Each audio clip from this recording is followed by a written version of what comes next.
Good morning everyone, welcome to Aditi's world.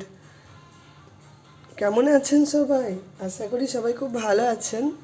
আজকের ব্লগটা এখান থেকে স্টার্ট করলাম। সকালটা ভীষণ তাড়াহুড়ো আছে।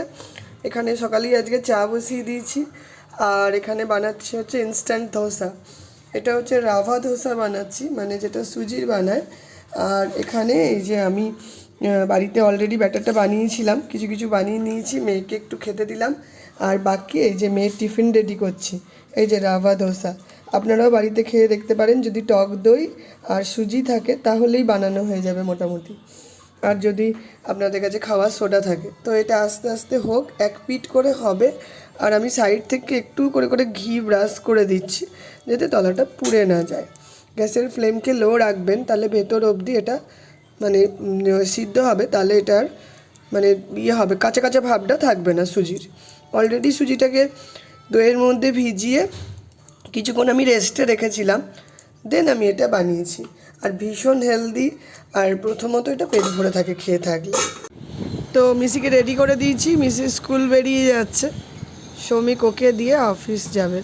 তো আমি ভাবলাম একটু ব্যালকানিতে এসে দাঁড়াই। আজকে চারিপাশটা একটু ধোঁয়া দেওয়া হয়ে আছে, শীত এসে গেছে তো রোদের ভাবটাও কমে এসেছে, খুব একটা রোদ নেই। আর রাতের দিকে প্রচুর ঠান্ডা নামছে। এই বছর শীতকালটা জানি না কিভাবে পার করব, তবে যা বুঝতে পারছি এই বছর শীতে মানে বড্ড বেশি ঠান্ডা লাগবে, যা বুঝতে পারছি। তো দেখা যাক। এখানে আমাদের পার্ক এরিয়া রেডি হচ্ছে, কিন্তু এখনও পর্যন্ত না, এরা গেটটা যেটা মানে ব্যারিকেড দিয়ে রেখেছিল সেটা এখনও সরায়নি, হয়তো আরও টুকটাক কাজ বাকি আছে। এটা খুলে গেলে আবার একটু ভালো লাগে, যে শীতে যখন একটু রোদ রোদ দুপুর দিকটা পাই তখন একটু গিয়ে এখানে বসা যায়।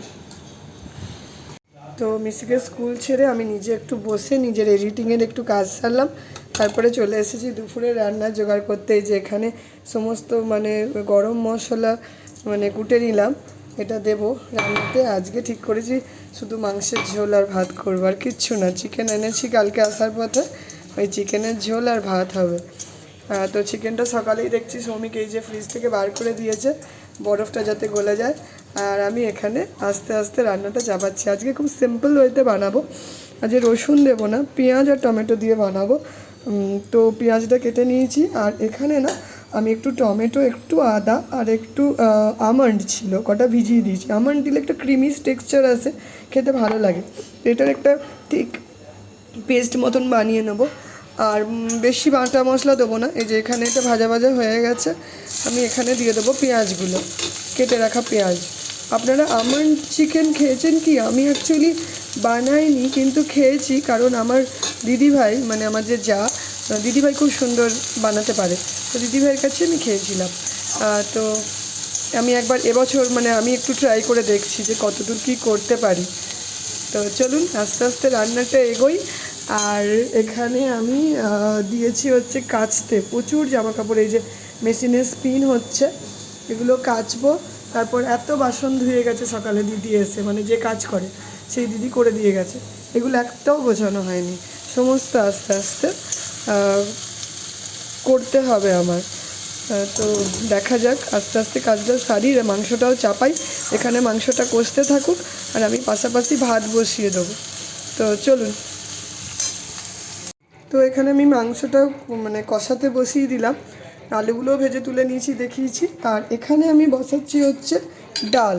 আজকে এটা কষা কষা মাংস করব, তার জন্য একটু ডাল বানালাম, নাহলে শুকনো শুকনো তো খাওয়া যায় না। এখানে মুসুরি দিয়েছি, আর এই বরবটি কলাই দিয়েছি, মানে যেটা বলেছিলাম চাউলি বিনস, ওই ডালটা। এই দুটো ডাল হলুদ দিয়ে নুন দিয়ে বসিয়ে দিয়েছি।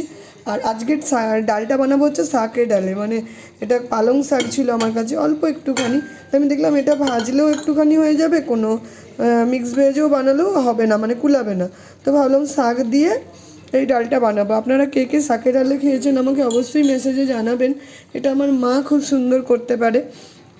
শাকের ডালের মধ্যে জাস্ট একটু রসুন, জিরে আর শুকনো লঙ্কা ফোড়ন দেবেন, একটু হিং দিয়ে, মানে শাকটা সমস্ত ডালটা সিদ্ধ হলে পরে লাস্টে ফোড়নটা মেশাবেন, খেতে ভীষণ ভালো লাগে।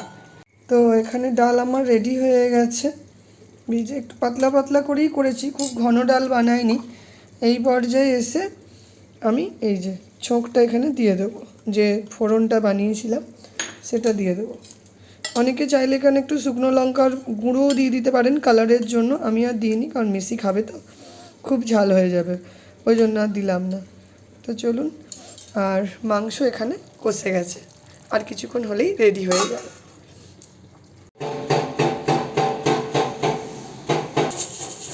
এখানে মাংস সিটি পড়ে গেল, আর এখানে ভাতও হয়ে যাচ্ছে। আর এই যে আমি সমস্ত জামা কাপড় এখানে কেচে নিয়েছি, সমস্ত মিলে দিলাম। তো চলুন ভিতরে চলে যাই, আর বেশিক্ষণ বাইরে থাকবো না, আমার কাজও মোটামুটি হয়ে গেল।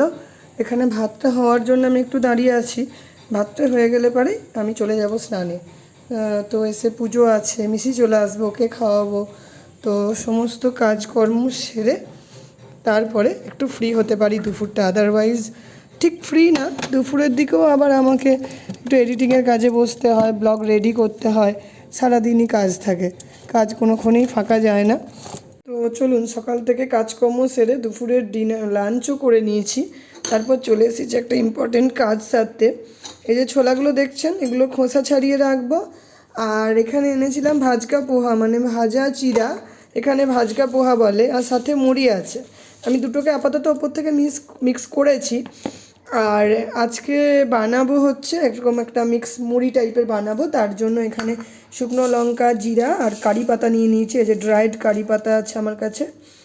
আর তার আগে এটা বানানোর আগে এগুলোর খোসা ছাড়িয়ে নিচ্ছি। খোসা দিয়েও আপনারা করতে পারেন, আমি এখানে খোসাটা ছাড়িয়ে নিলাম যাতে খাওয়ার সময় কোনো খোসা টোসা কিছু মুখে না লাগে। কিছু কিছু ছাড়ানো আছে। আর নর্মালি না, এখানে যে মানে শুকনো পোহা যেটা বানানো হয় সেখানে কিন্তু এরা বাদাম দেয়, মানে পিনাট। আমার কাছে পিনাট ছিল না, তো আমি ভাবলাম যে এরকম ছোট ছোট ভাজা চানা আছে সেটাই দিই, যেটা হোক দিয়ে বানালেই হলো। তো আপনারা কে কীভাবে বাড়িতে মুড়ি মাখান বা এরকম বা মাখান, ভাজা চিড়া বানান, তারা আমাকে বলবেন। আর আমি আজকে চলুন আস্তে আস্তে বানাই আর আপনাদের সাথেও শেয়ার করব। যদিও অলরেডি আমার চ্যানেলে মানে আপলোড করা আছে কিভাবে আমি ভাজকা পোহা বাড়িতে বানিয়ে নিই বিকালে স্ন্যাক্সের জন্য। আর এটা বানানো থাকলে কি হয়, এটা রেডি থাকে, বিকাল দিকে মাঝে মাঝে একটু কাঁচা পেঁয়াজ, কাঁচা তেল নিয়েও এটাতে একটু চায়ের সাথে বসে মুখরোচক খাওয়া যায়। তেলটা গরম হয়ে গেছে, কোনো রকম কাঁচা গন্ধ এখানে নেই। এই পর্যায়ে এসে আমি এই যে আগে থেকে রেডি করে রাখা জিরে আর একটু কারি পাতা আর একটা শুকনো লঙ্কা ভেঙে এর মধ্যে দিয়ে দিয়েছি। এটা কিন্তু বেশিক্ষণ ভাজবো না, জাস্ট জিরের এই কাঁচা ভাবটা চলে যাক। আর কারি পাতাটা তো শুকনো শুকনো হয়েই আছে, এটা অল্প মানে পোহার মধ্যে বা চিড়ের মধ্যে এটা থাকলে এটা খেতে একটা সুন্দর গন্ধ হয়, এই জন্যেই কারি পাতা দিলাম, না থাকলে এটাও স্কিপ করতে পারেন। তো অল্প করে এটাকে ভাজা করব যাতে জিরেটা একটু ভাজা ভাজা হয়ে যায়। তো এটা ভাজা হোক। এই পর্যায়ে না আমি এখানে একটুখানি সন্ধক লবণ যদি থাকে একটু দিয়ে দেবো। পরবর্তীকালে মুড়িতে তো নুন থাকেই, বাট এখানে আরেকটু মেশাচ্ছি কারণ এর মধ্যে আদার্স সমস্ত জিনিস যাচ্ছে। দেখুন মোটামুটি কারি পাতাটা কালো হয়ে গেছে না, তার মানে এটা ভাজা হয়ে গেছে। লঙ্কাটাও মোটামুটি পুড়ে এসেছে। আর কিছু দেব না এর মধ্যে, এই যে চানাটা বেছে রেখেছিলাম চানাটাও দিয়ে দিচ্ছি। কোনো রকম হলুদ মশলা কিচ্ছু দেবো না, নর্মালভাবে বাড়িতে বিকালের স্ন্যাক্সের জন্য এটা বানানো। তো অল্প তো সন্দক লবণ দিয়েছি, বেশি কিছু দিচ্ছি না। এরপর ধীরে ধীরে আমি এখানে এই যে চিড়ে মুড়ি যেটা আমার রেডি করা আছে সেটা অল্প অল্প করে এর মধ্যে দিয়ে এটাকে মেশাবো। প্রথমে অল্প অল্প করেই দেব, আর গ্যাসের ফ্লেমকে রাখবো লো, নইলে তলা থেকে এটা পুড়ে যাবে। আর দিয়েই সঙ্গে সঙ্গে এটাকে নাড়াতে হবে। আর যখন পুরোটা এটা মেশানো হয়ে যাবে পরিমাণ বুঝে, যদি মুড়ি বেশি চিড়ে কম সেটা নিজেদের ওপর দিতে চান, যারা যেটা পছন্দ করেন সমান সমানও দিতে পারেন। এটা মোটামুটি মেশানো হয়ে গেলে একটু নুনটা অ্যাডজাস্টমেন্টটা দেখে নেবেন, কতটা নুন মিষ্টি হলো সেই বুঝে এটাকে রেডি করবেন। আর আমি তো এটাকে এইভাবেই বানাই, আপনারা কে কীভাবে বানান আমাকে জানাবেন। আর এটার উপর থেকে যে নবরত্ন মিক্সচার বা আমাদের দেশে যেটা বলে চানাচুর, সেগুলো আপনারা দিয়ে দিতে পারেন। এই মুড়িটা বানানো থাকলে সকালবেলা মর্নিংয়ে ব্রেকফাস্টেও যদি অল্প একটু সিদ্ধ আলু করে নেওয়া যায় এটা দিয়ে, মানে যেটা আলু কাবলি বলি, একটু সিদ্ধ মটর সমস্ত কিছু দিয়েও না বানিয়ে খেয়ে নেওয়া যায়। মোটামুটি মুড়িটা ভাজা হয়ে এসেছে, মুড়ি চিড়া যেটাই বলুন একসঙ্গেই দুটো মিশিয়ে করেছি আমি। তো এখানের মধ্যে এবার ফাইনালি আমি যে আমার নবরত্ন মিক্সচারটা আছে সেটা মিশিয়ে দিলাম। পরিমাণটা বুঝে দেবেন, যে পরিমাণে এটার মধ্যে মুড়ি বা চিড়া থাকবে সেই পরিমাণ বুঝে দেবেন। আমি মিডিয়াম পরিমাণে দিলাম, খুব বেশি পরিমাণে দিইনি। আর যারা মনে করেন এই মিক্সচার খেতে ভালোবাসেন তারা বেশি দেবেন। অল্প এর মধ্যে যে গাঠিয়া আছে, অনেক সময় বাড়িতে যে ছোট ছোট সেওগুলো আনা থাকে, সেগুলো দিয়েও মানে দেওয়া যায়, রাতলামি সেও। তো এখানে মুড়ি বানিয়ে তুলে নিয়েছি, আর এখানে দুটো পাঁপড়ও ভেজে তুলে নিলাম। আচ্ছা, আপনাদেরকে একটা টিপস দিয়ে রাখি, পাঁপড় বা কোনো ভাজা ফ্রাইজ জিনিস যখন তুলবেন এইভাবে তুলে কিছুক্ষণ রেখে দেবেন কড়াইয়ে, তাহলে কি কুড়মুড়েও থাকে আর আস্তে আস্তে ধীরে ধীরে ঠান্ডা হয়। আর তেলটা যেটা থাকে সেটা এই দেখুন গড়িয়ে কড়াইয়ের মধ্যে নিচে নেমে জমা পড়ে যায়। তো তাতে কি হয়, এক্সেস তেলটা আমাদের খেতে হয় না, যেটা হেলথের জন্য ভালোও নয়। তো আমি এইভাবে পাঁপড়টাকে ভেজে রেখে দিয়েছি। এই পাঁপড়টা কেন ভাজলাম, এটাকে আস্তে আস্তে ঠান্ডা করে তারপরে এটাকে ভাঙবো, ভেঙে কুচি কুচি করে এই যে বানিয়েছি মুড়িটা তার সাথে আবার মেশাবো, তাতে কি ভালো লাগে আরও খেতে। আর মুড়িটা আমি খুলে রেখেছি কারণ ঠান্ডা হবে এটা, কারণ গরমের মধ্যে যদি এটার ঢাকনাটা লাগিয়ে দিই ভেতরে একটা ভেপার জমে যাবে। তো আপনারা কে কে এইভাবে মুড়ি বানিয়ে বাড়িতে খান আমাকে জানাবেন। আর আজকের এই বাড়িতে হোমমেড বানানো চিড়া কেমন লাগলো সেটাও অবশ্যই কমেন্টে জানাবেন। তো আজকে প্রচণ্ড ঠান্ডা পড়েছে পুনাতে, প্রায় 10 ডিগ্রি 11 ডিগ্রি টেম্পারেচার চলছে। তাই জন্য এখানে আজকে ঠিক করেছি একটু আলুর পরোটা বানাবো। বেশ কদিন ধরেই ভাবছিলাম। এই যে মিসি তো এই যে আলুর পরোটা বানাতে দিয়েছি, এখানে একটা বেলেও নিয়েছি। আর আজকে খুব সিম্পলভাবে আলুর পুরটা বানিয়েছি, অল্প।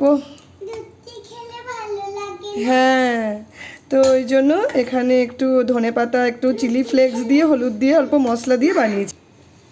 তো আজকে আমি একটু দিল্লি স্টাইলের পরোটা বানাতে চাইছি। দিল্লি সাইডে যেমন বানানো হয়, আগ্রা দিল্লির দিকে একটু মোটা মোটা করে, একদম এরকম থিক বেস, আর ভালোভাবে সেকে পরোটাটা বানাবো।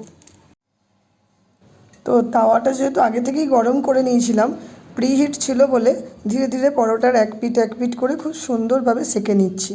পরোটার এক পিঠও যেন কাঁচা না থাকে, ভালোভাবে সেকা হলে তারপর অল্প অল্প করে এইভাবে ঘি বা অয়েল যে যেটা খান সেটা ব্রাশ করতে পারেন। অনেকে বাটার দিয়েও পরোটা খেতে ভালোবাসেন। দিল্লি সাইডে তো নর্মালি পরোটা হয়ে যাওয়ার পরে যখন সার্ভ করা হয় তখন ওপর থেকে দেখবেন একটা ছোট্ট বাটারের কিউব দিয়ে দেওয়া হয়, তার জন্যেই যেন আরও একটা অদ্ভুত একটা সুন্দর ফ্লেভার আসে তাতে। তো যারা বাটার দিয়ে পছন্দ করেন তারা বাটার দিয়েও সার্ভ করতে পারে। এখানে আমার বানানো কমপ্লিট হয়ে গেছে আলুর পরোটা, আর এখানে আমি দুধও গরম করে নিয়েছি। তো চলুন আজকের মতন ব্লগটা এখানেই এন্ড করছি, আবার কালকে কথা হবে। যদি ভালো লাগে আজকের ব্লগ তাহলে প্লিজ লাইক, শেয়ার এবং সাবস্ক্রাইব করবেন। আজকের মতন শুভরাত্রি।